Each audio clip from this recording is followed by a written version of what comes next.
Hi everyone, it's good to be back from a lovely trip to the Holy Land that I've been to last week. And I'd like to share something about what I've learned during my visit, what I've learned from preparing to this trip. And it has to do with a place that we read about in this passage, Bethany. Now, one of the great advantages of doing CEMES, other than that it's a very good learning experience, is that I get to see quite some nice places. And at the beginning of my CEMES internship, we went to Lyon, and Jack and Lloyd were there as well. And they will definitely remember what I'm about to say. We had a very special dinner at a certain point in our trip. We were invited by lovely people to have dinner with them. And I don't know if you've ever been in a place where you felt you didn't really belong. And I mean it in a very good way, because we were invited to these people who had a beautiful estate, a beautiful big house. You know, the ones that you see on wine bottles.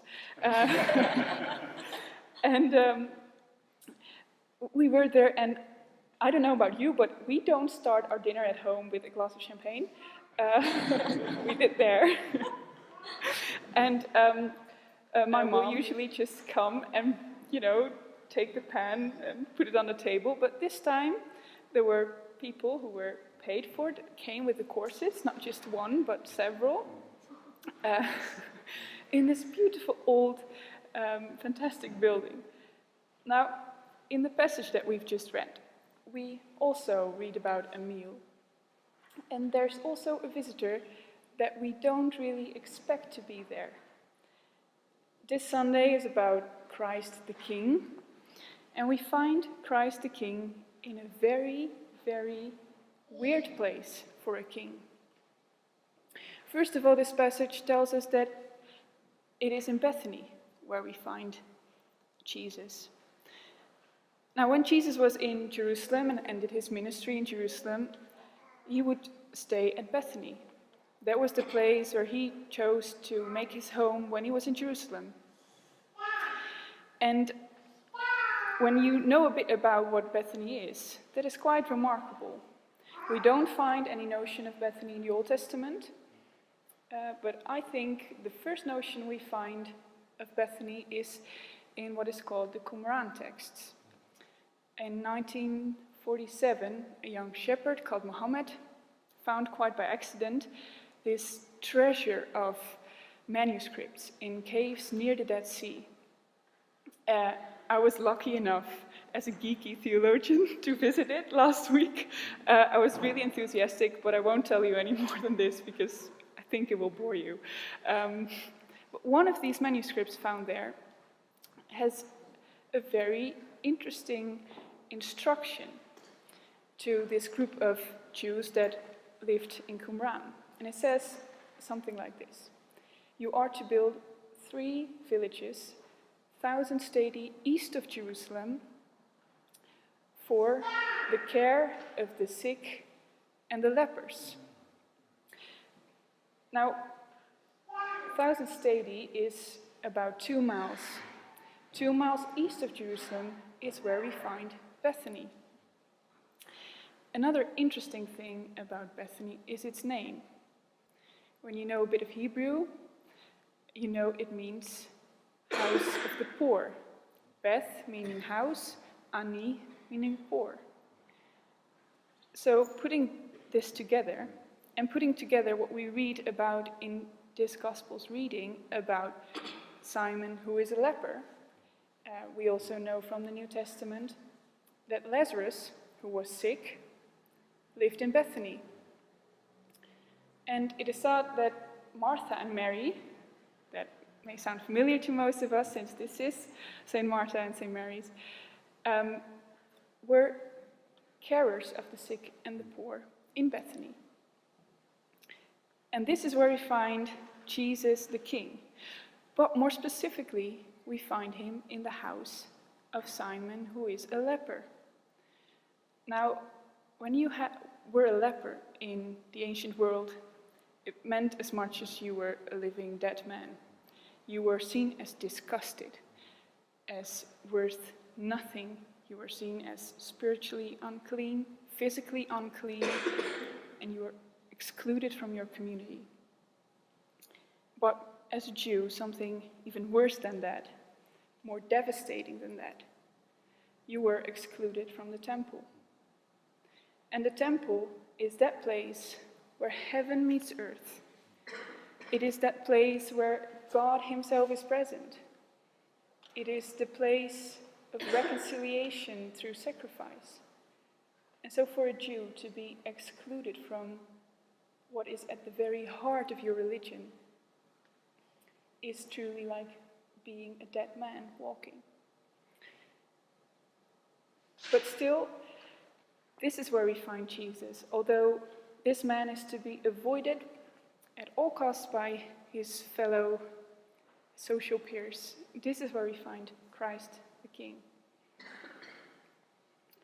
Now, for the careful listeners among us, you have noticed that the word meal did not appear in this gospel reading. However, I'd like to suggest there was certainly a meal.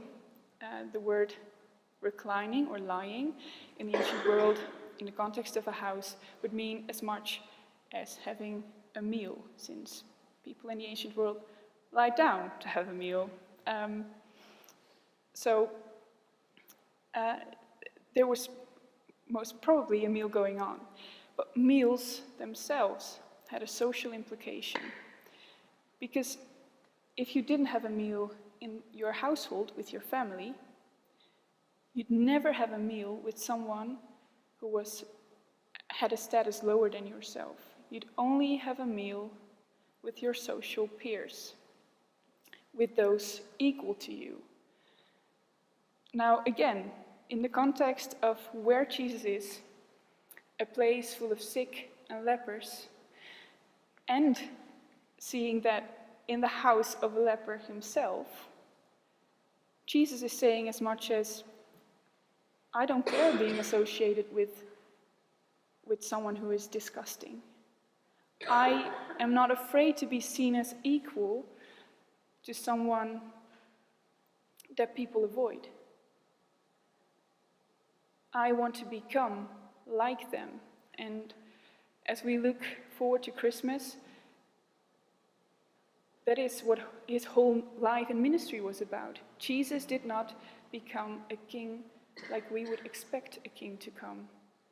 He came to Bethlehem in a manger, not in a palace in Jerusalem. And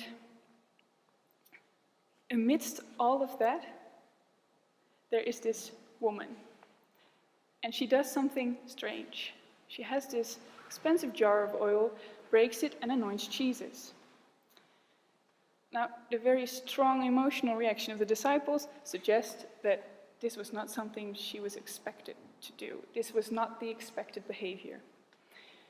And Jesus' response to their emotional reaction again turns the whole world upside down. Because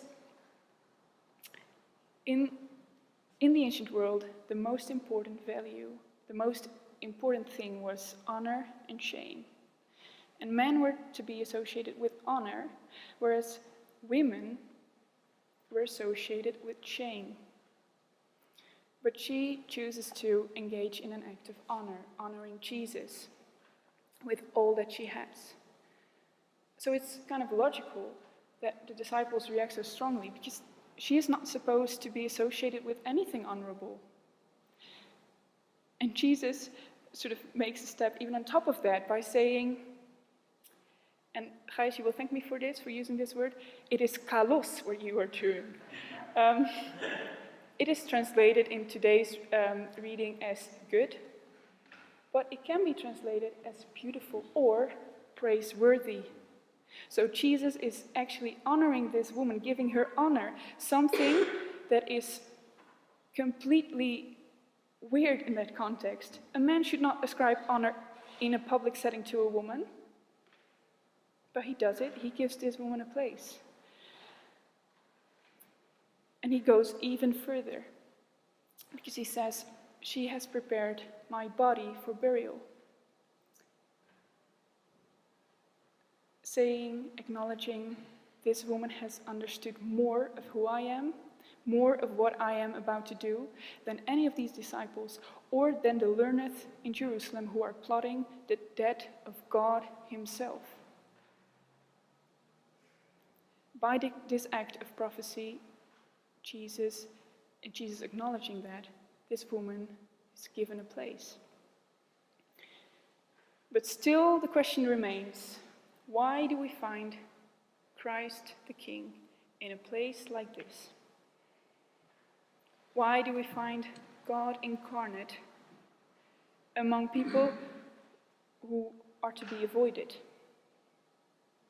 Why does he receive honor from someone who is shameful?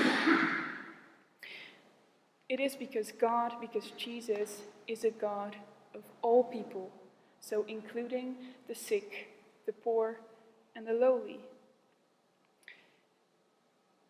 Christ the King brings a kingdom with an inclusive reign, not an exclusive reign.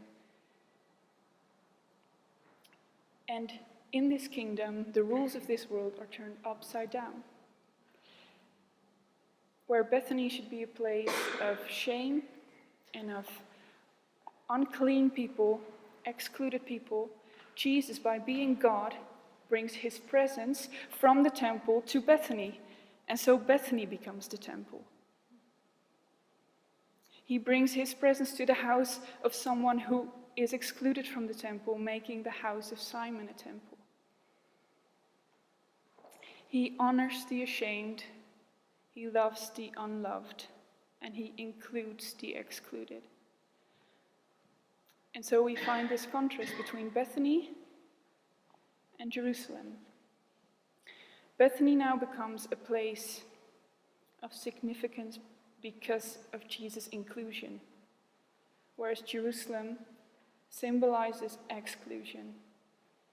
Bethany becomes the place where the lowly are the ones understanding Jesus, and Jerusalem, a place where the learned and the scribes did not understand a single thing about who Jesus was. And what does that mean for us today? Are we the learned of Leuven, our huge university city, or are we willing to be the Marthas and Marys of our day and age? Are we willing to follow Jesus, crossing the Mount of Olives that is in between Jerusalem and Bethany, to include the unloved? Are we willing to take care of them, to become part of their community, their houses? And I think the church has not always been a forefighter in this endeavor. But I think none of us are, including myself. We are so quick to neglect, ignore, reject, exclude others, the other. We simply look at our migration crisis in Europe now. We don't care that people are dying at our shores. We don't care that they're in a war. Why? Because it's easier to exclude than to include. Because yes, it costs something to climb a mountain. Yes, it costs something to actually care and to step in someone else's shoes. But Jesus thought it was worth it. Jesus thought that Simon was worth it. Jesus thought the woman was worth it. Jesus thought that the sick and the poor of Bethany were worth it. So what may it cost us?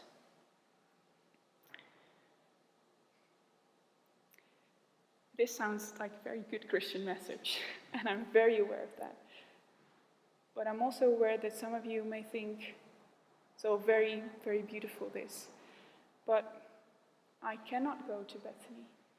I cannot cross this mountain. I cannot go from Jerusalem to Bethany because I'm already in Bethany. And not by choice. I already feel left out and excluded. I think Bethany is about something else, and maybe more frightening than following Jesus. It is about accepting Jesus, inviting Jesus in our own houses and lives, in our own dark places, where we feel left out, alone, ashamed, exhausted, broken, and outcast. When I think about ordination, what I should do a lot these days, I dream about being a pastor who loves everyone and who has a beautiful home for everyone. And I think that is something good. Don't get me wrong, and I think that's even a call from God. But what Bethany has taught me that is more frightening than that is that I need to let Jesus include me. What Bethany tells you, is that we need to let Jesus honor us and lift us up. And that is very scary, because it's easier to sort of care for someone else than let Jesus take care of you. And he can, because Jesus, being fully human, understands us. He understands our Bethanies because he lived in it. He understands what it is to be left out because he was left out. And he understands what it is to be full of fear. Not far from Bethany is Gethsemane, where he sweat blood. He knows what it is to be insecure and without hope. And so because he understands, he can be there. And there is hope, because Jesus was not just fully human, he was also fully God. And at the top of the Mount of Olives is a place that demonstrates that, where Jesus ascended into heaven with glory. And so Jesus, being God as well, means that he can carry you, include you, and heal you.